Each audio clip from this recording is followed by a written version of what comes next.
یہی افتخار چودھری، مجھے یاد ہے 2013 میں جو صدر تھا، یہ جب ریٹائر ہو رہا تھا تو کسی نے کہا اسلام آباد بار ان کے لیے کھانا کرے گی، تو میں نے کیبنٹ کو کہا آئے گا تو میں اس کو گندے انڈے ماروں گا، اور نہیں آیا۔ افتخار چودھری یعنی کہ کتنا بڑا فرعون بن گیا تھا۔ پھر ثاقب نثار کو ہم نے دیکھا، بنجال کو دیکھا، کوسا کو دیکھا، یعنی کتنے چھوٹے ثابت ہوئے اتنے بڑے مناصب پہ براجمان لوگ۔ اور پھر قاضی فائز عیسیٰ کی شکل میں ہم نے سب سے بڑا عدالتی خبیث دیکھا، یہ منصف، اس کو کہنا، اس کے اعمال جو ہیں جو اس نے پاکستانیوں کے ساتھ کیا، پی ٹی آئی کو نشانہ بناتے بناتے وہ پاکستان کا بیڑا غرق کر گئے۔ آج یہ 26ویں آئینی ترمیم اس نے ہموار کی ملی بھگت کر کے۔ اب نون کے لوگ چیخ رہے ہیں کہ جی ہم انگلستان میں جن لوگوں نے، گرچہ گالم گلوچ نہیں ہونی چاہیے، لیکن یہ سیولائز معاشرے میں سیولائز طریقے سے کسی کے خلاف پروٹیسٹ کرنا ہر ایک کا بنیادی حق ہے۔ آپ دھمکیاں دے رہے ہیں ہم پاسپورٹ بلاک کریں گے، ہم ہیں نا، آپ بلاک کریں ہم کھلوائیں گے، جس چیز کا آپ بلاک کریں گے ہم کھلوائیں گے۔ اور سب کو یہ یاد رکھا جانا چاہیے، جو آج مناصب پہ براجمان ہیں، جس طرح وہ باجوہ کی فرانس میں شاید ویڈیو آئی تھی جب اس کو پڑھ رہی تھی گالیاں، اور یہ فائز عیسیٰ کو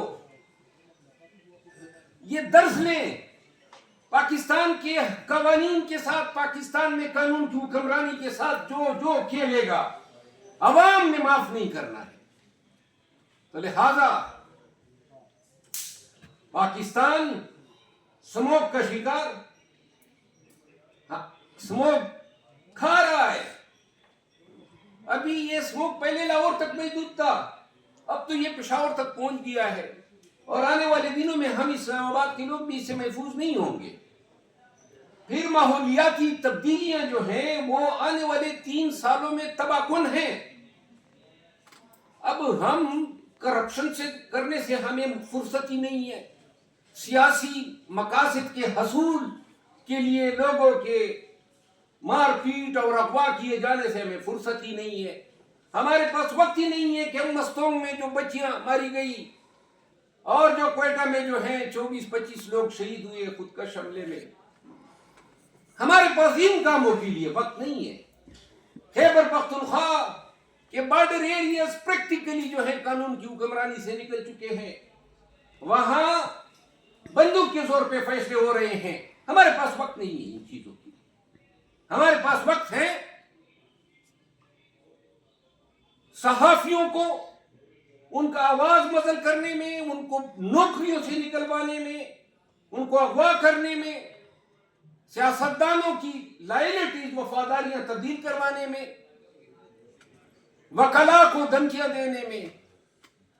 اور پاکستانیوں، ایک واحد چیز جس نے پاکستان میں غنڈوں کے راج کو قائم کیا ہے وہ خوف ہے۔ اس خوف کے بل بوتے پہ 25 کروڑ عوام جو ہیں ان کو ذل خود کی سٹیٹس تک محدود کر دیا ہے۔